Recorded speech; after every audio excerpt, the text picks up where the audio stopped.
money at the casino and then put all your winnings on red.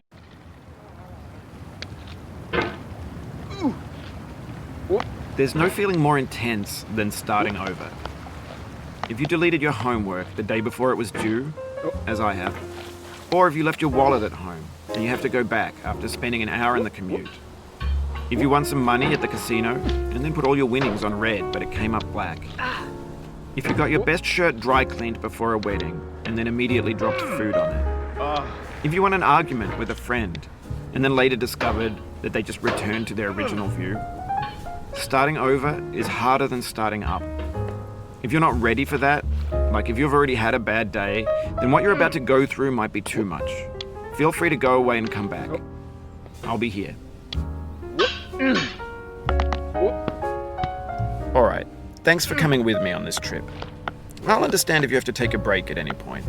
Just find a safe place to stop and quit the game. And don't worry, I'll save your progress, always, even your mistakes. This game is a homage to a free game that came out in 2002, titled Sexy Hiking. The author of that game was Jazuo, a mysterious Czech designer who was known at the time as the father of B games. And B games are rough assemblages of found objects. Designers slap them together very quickly and freely, and they're often too rough and unfriendly to gain much of a following.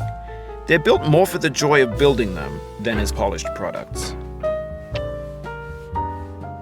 In a certain way, Sexy Hiking is the perfect embodiment of a B game. It's built almost entirely out of found and recycled parts, and it's one of the most unusual and unfriendly games of its time.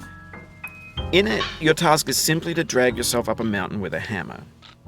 And that act of climbing, in the digital world or in real life, has certain essential properties that give the game its flavor. No amount of forward progress is guaranteed. Some cliffs are too sheer or too slippery, and the player is constantly, unremittingly in danger of falling and losing everything. Anyway, when you start Sexy Hiking, you're standing next to this dead tree that blocks the way to the entire rest of the game. It might take you an hour to get over that tree, and a lot of people never got past it. You prod and you poke at it, exploring the limits of your reach and your strength, trying to find a way up and over. And there's a sense of truth in that lack of compromise. Most obstacles in video game worlds are fake. You can be completely confident in your ability to get through them once you have the correct method or the correct equipment or just by spending enough time. In that sense, every pixelated obstacle in Sexy Hiking is real. The obstacles in Sexy Hiking are unyielding, and that makes the game uniquely frustrating. But I'm not sure Jazuo intended to make a frustrating game. The frustration is just essential to the act of climbing, and it's authentic to the process of building a game about climbing. A funny thing happened to me as I was building this mountain.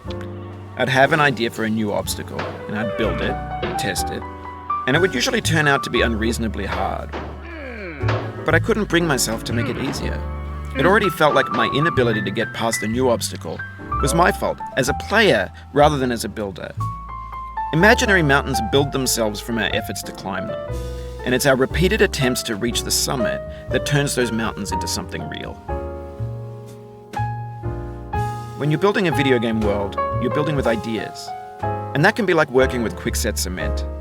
You mold your ideas into a certain shape that can be played with, and in the process of playing with them, they begin to harden and set